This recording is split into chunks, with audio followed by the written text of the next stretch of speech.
अमित कुमार जी, राजपुरा से। गुरुदेव, आपके चरणों में कोटि कोटि प्रणाम।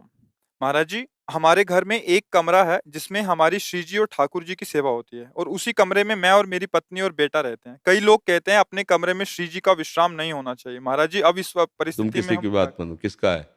हाँ, किसी की बात मत मानो। हम सेवक है, हमारे स्वामी है, हम उनके साथ ही तो रहेंगे। श्री जी हमारे कमरे में नहीं, श्री जी और कमरे में नहीं, हम और कमरे में रहे। नहीं जरूरत है हमें किसी और ऐसे सिद्धांत की। अगर हमारे पास कमरा भी नहीं तो हम अपनी सैया में सुलाएंगे। सिराने हमारे श्री जी सो रही, करवट लेके हम उनके पास सो रहे। ये प्रेम की उपासना है, भाव की बात है। यहाँ ऐसे नहीं, बहुत भाव से रहना है। अब जिनके पास एक कमरा है, श्री जी न विराजमान करें। भाई सिद्धांत है, श्री जी के सामने खाना नहीं खाना, श्री जी के सामने पैर फैला के नहीं लेटना, श्री जी के सामने जोर से नहीं बोलना। ये कहाँ का? मंदिर का। हमारे घर के ठाकुर, हम उन्हीं के साथ पाएंगे, उन्हीं के साथ सोएंगे, उन्हीं से हंसेंगे, उन्हीं से खेलेंगे।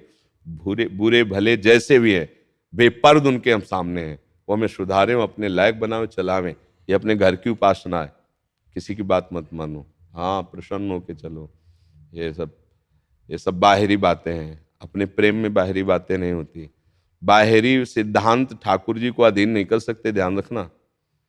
जो कर्मा बाई थी, सुबह सुबह 3 साढ़े 3 बजे खिचड़ी चढ़ा देती, बिना नहाए धोए, बिना कुल्ला किए। उन्होंने विचार किया कि शाम तक, शयन भोग तक तो खूब लोग भोग लगाते हैं, ठाकुर जी रात में सोते होंगे, तो अब इतनी लेट तक उनको भूख नहीं लग जाती होगी। होगा हम जल्दी भोग लगाएंगे। 3 साढ़े 3 बजे खिचड़ी उबाल करके बुलाती, ठाकुर जी आने लगे, पाने लगे। अब एक दिन 7 8 बजे स्नान करने जा रहे थे, तो एक नियम संयम वाले महात्मा मिले। कर्मा भाई, अब स्नान करने जा रहे हो तुम भक्त होकर के? तो उनका, महाराज वो सुबह से खिचड़ी बनाते ना ठाकुर जी को, इसीलिए अपनी बातें सबको नहीं बतानी चाहिए। उपासना की गुरुजनों से ही बात करनी चाहिए। उन्होंने कहा, ठाकुर जी को भोग लगाती हो ना सुबह सुबह, ठाकुर कितना बड़ा पाप कर रहे हो, अपराध कर रहे हो। बिना नहाए धोए ठाकुर को भोग लगाते हो, उनको, ये तो बड़ा अपराध है। अब उनके संतों पे श्रद्धा थी। अच्छा, तो अब वो सुबह शुरू हो गई स्नान और सब करते हुए, फिर भोग बनाया और बुलाया। ठाकुर जी आए, एक कवल लिपाए, तले मंदिर का पट खोला तो भागे जगन्नाथ जी। और वहां खिचड़ी मुख में लगी थी वैसे, तो वहां सेवकों ने कहा, जय जय, अभी तो भोग भी नहीं पधरा है, आप कहाँ से खिचड़ी लगाए? अरे बोले, एक महात्मा है ना, बड़ी पंडिताई छाट दिया कर्माबाई से।